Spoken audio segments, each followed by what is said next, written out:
Bayangkan momen ketika dunia Romawi yang agung bersiap menyambut sang penakluk baru. Pendeta tertinggi Yerusalem telah bersiap di gerbang kota, menanti kedatangan kaisar dunia Islam yang baru saja meruntuhkan dominasi dua negara adidaya. Dalam benak sang uskup, sang penakluk pasti akan tiba dengan kereta kuda berlapis emas, diiringi ribuan pasukan pengawal elit dan mengenakan jubah sutra yang berkilauan. Namun, sejarah mencatat sebuah kejutan yang luar biasa. Pemimpin dunia Islam yang menaklukkan kota suci itu datang bukan dengan kemegahan duniawi.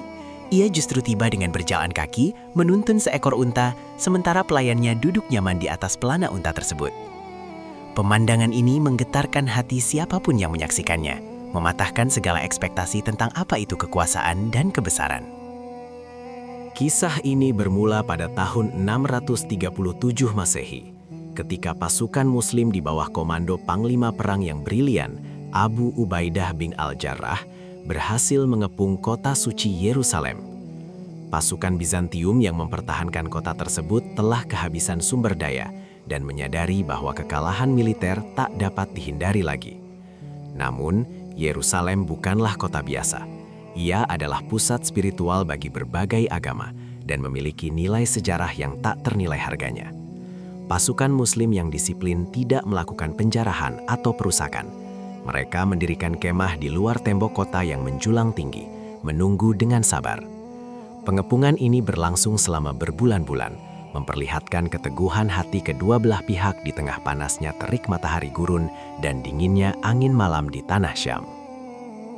Di dalam tembok kota, Patriark Sophronius, pemimpin spiritual tertinggi Yerusalem, menyadari bahwa perlawanan lebih lanjut hanya akan membawa kehancuran bagi kota sucinya.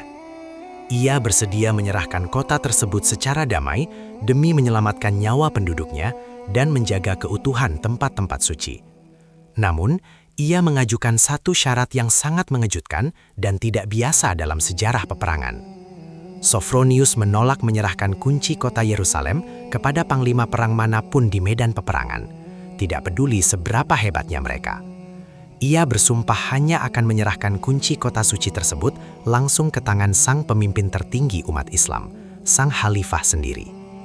Ini adalah bentuk penghormatan sekaligus ujian untuk melihat langsung seperti apa sosok penguasa baru yang namanya telah mengguncang kekaisaran-kekaisaran kuno di timur dan barat.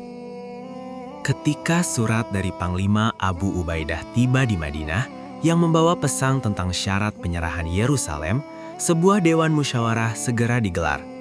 Para sahabat menyarankan agar Khalifah berangkat untuk menghindari pertumpahan darah di kota suci tersebut. Keputusan pun diambil dengan cepat. Namun, cara sang Khalifah memulai perjalanannya adalah sesuatu yang tak terbayangkan oleh penguasa manapun di dunia. Alih-alih mengumpulkan pasukan kehormatan, pawai kebesaran, atau perbekalan yang sangat mewah, ia memilih berangkat layaknya seorang musafir biasa. Pemimpin dari kekaisaran raksasa yang membentang luas ini meninggalkan ibu kota Madinah hanya ditemani oleh satu orang pelayan dan satu ekor unta. Perbekalan mereka hanyalah sekantong kurma, beberapa potong roti kering, dan sebuah kantong air dari kulit. Tidak ada bendera kebesaran yang dikibarkan. Perjalanan dari Madinah menuju Yerusalem bukanlah perjalanan yang singkat atau mudah. Jaraknya mencapai ratusan kilometer melintasi padang pasir Arabia yang ganas, di mana terik matahari siang membakar kulit dan angin malam menusuk tulang. Karena mereka hanya membawa satu ekor unta untuk perjalanan yang sedemikian panjang, sang Khalifah menetapkan aturan yang sangat adil dan sungguh revolusioner. Mereka berdua membagi perjalanan ke dalam 3 giliran. Pada giliran pertama, Khalifah akan menunggang unta sementara pelayannya berjalan kaki menuntunnya.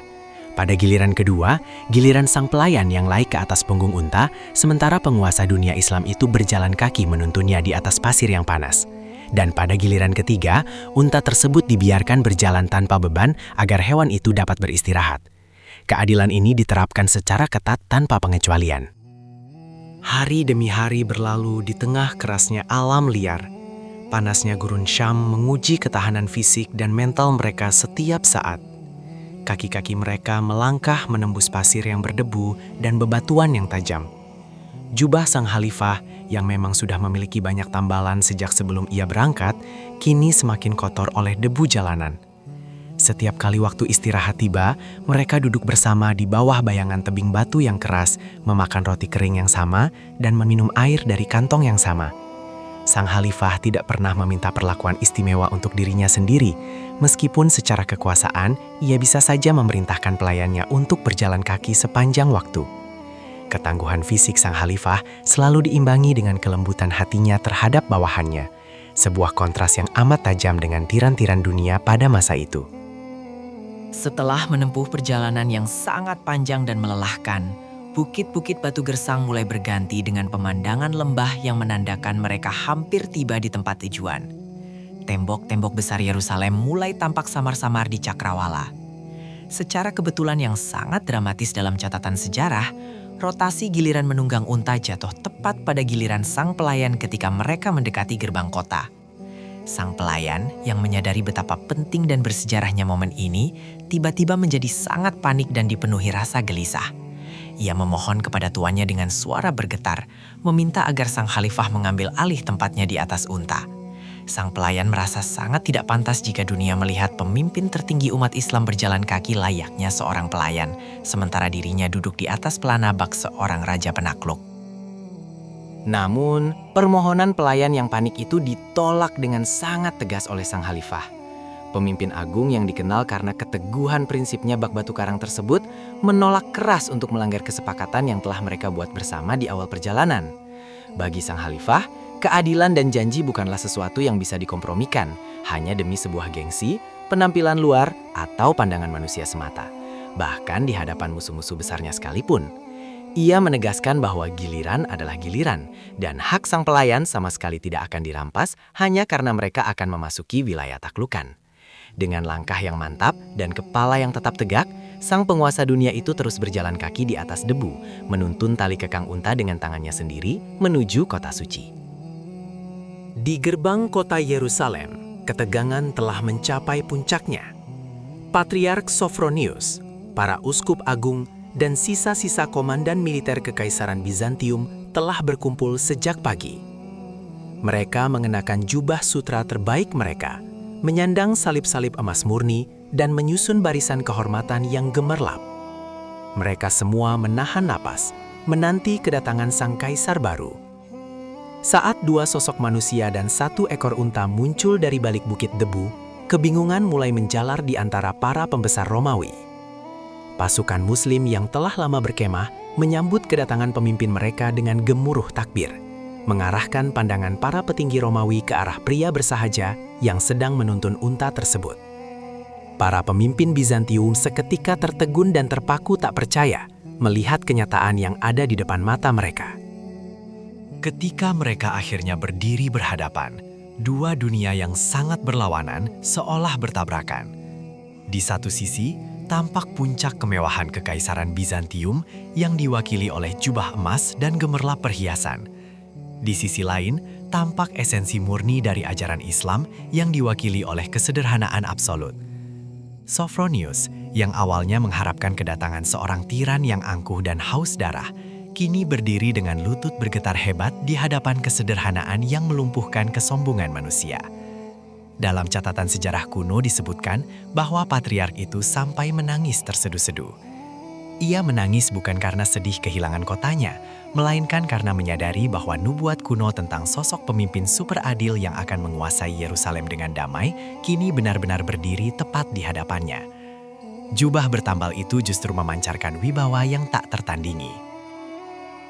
Tanpa ada setetes darah pun yang tumpah membasahi bumi, tanpa ada teriakan ketakutan dari penduduk, dan tanpa ada perbudakan yang dijatuhkan, penaklukan kota suci itu akhirnya diselesaikan.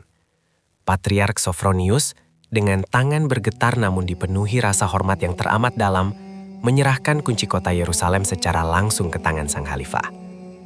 Penyerahan kunci ini menandai pergantian kekuasaan yang paling damai dalam sejarah panjang dan berdarah kota tersebut. Sang pemimpin dunia Islam sama sekali tidak meninggikan dagunya atau membusungkan dadanya sebagai seorang penakluk besar. Ia justru menundukkan pandangannya dengan tawadu, memuji sang pencipta atas kemenangan yang diberikan bukan karena dominasi senjata, melainkan murni karena pertolongan dan kekuatan iman yang membimbing langkah mereka. Setelah prosesi menerima kunci kota selesai, Sang penguasa baru meminta Patriark Sophronius untuk memandu dan memperlihatkan tempat-tempat suci utama di dalam kota. Mereka berjalan berdampingan melintasi lorong-lorong batu kuno Yerusalem. Para penduduk lokal yang awalnya bersembunyi dengan rasa ketakutan di dalam rumah-rumah mereka, perlahan-lahan mulai memberanikan diri mengintip dari balik jendela kayu dan celah pintu. Mereka semua terheran-heran melihat sang penakluk agung berjalan begitu saja tanpa pengawal bersenjata yang menghunus pedang tajam. Tidak ada satupun tentara yang mendobrak masuk ke rumah warga, tidak ada penjarahan harta benda, dan sama sekali tidak ada pembantaian. Sang pemimpin berjalan menyusuri kota dengan rasa hormat yang mendalam, membuktikan bahwa ia datang murni untuk membawa kedamaian dan keadilan sejati. Saat rombongan sedang berada di dalam gereja makam suci, sebuah tempat ibadah yang sangat dihormati oleh umat Kristiani, waktu untuk mendirikan sholat bagi umat Muslim pun tiba. Patriark Sophronius, dengan niat yang sangat baik dan bersahabat, mempersilahkan sang khalifah untuk melaksanakan ibadah sholatnya di dalam area gereja tersebut. Namun, pemimpin yang sangat visioner itu menolak tawaran baik tersebut dengan penuh kebijaksanaan dan kelembutan. Ia melangkah keluar dari dalam bangunan gereja dan memilih melaksanakan sholat di tanah lapang berdebu di luar area tersebut. Ketika kelak ditanya mengapa ia menolak beribadah di sana, ia menjelaskan sebuah alasan yang sungguh melampaui zamannya. Ia mengkhawatirkan hak-hak umat Kristiani di masa depan akibat tindakannya tersebut. Sebagai puncak pengikat dari penaklukan damai ini, sang khalifah merumuskan sebuah perjanjian bersejarah yang kelak dikenal luas sebagai Perjanjian Umar. Di hadapan para pemimpin militer Islam dan pemuka agama Nasrani, ia mendiktekan sebuah dekret resmi yang menjamin keamanan nyawa, perlindungan harta benda, dan kebebasan beragama secara mutlak bagi seluruh penduduk Yerusalem. Ia menjamin bahwa gereja-gereja mereka tidak akan pernah dihancurkan, tempat suci mereka tidak akan diambil alih, dan tidak ada satu orang pun yang akan dipaksa untuk meninggalkan keyakinan agamanya. Perjanjian tertulis ini menjadi tonggak sejarah toleransi yang luar biasa, sebuah piagam hak asasi manusia paripurna yang mendahului konsep-konsep hukum modern selama berabad-abad lamanya, mengakhiri segala bentuk diskriminasi keagamaan. Demikianlah kisah luar biasa sang penakluk yang berhasil menundukkan sebuah kota suci tanpa meneteskan darah sedikit pun dan menundukkan hati umat manusia tanpa perlu menghunus pedang. Ia menaklukkan wilayah kekaisaran terbesar di zamannya, namun tetap memilih menjadi pria sederhana yang tidur di atas tikar daun kurma dan mengenakan jubah lusuh yang bertambal.